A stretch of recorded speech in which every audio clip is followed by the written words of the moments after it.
सर्वांना क्रांतिकारी जय लवजी, जय अण्णाभाऊ, जय भीम, जय शिवराय। आज खरं तर जो विषय घेतोय मी सामनामध्ये वाचलेला आहे हा विषय, आणि मला वाटते प्रत्येक मुंबईकरांनी हा विषय घेणं गरजेचं आहे। कारण की माननीय श्री राजसाहेब ठाकरे एका सभेमध्ये मैदानाच्या बाबतीमध्ये वारंवार बोलत होते, आणि तशीच काही परिस्थिती आता पुन्हा ह्या मैदानांवरती येते की काय असं दिसून येत आहे। आणि मी खऱ्या अर्थाने त्यानंतर एक बातमी सुद्धा पाहिली आझाद मैदानावरती विल्सन कॉलेजच्या माध्यमातून, गिरगावकरांच्या माध्यमातून जो मोर्चा घेतला तो मोर्चा सुद्धा मी संपूर्ण पाहिला माध्यमातून।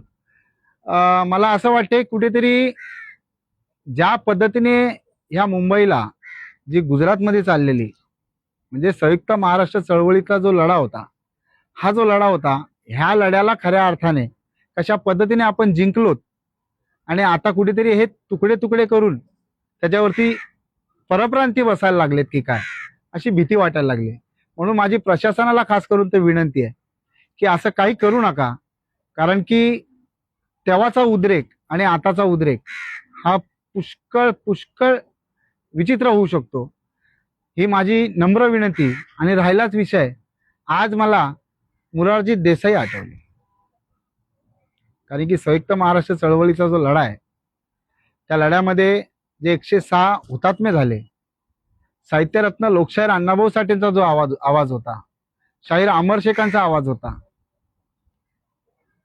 तो आवाज होता म्हणून ह्या सगळ्या गोष्टी वाचल्या तेव्हा।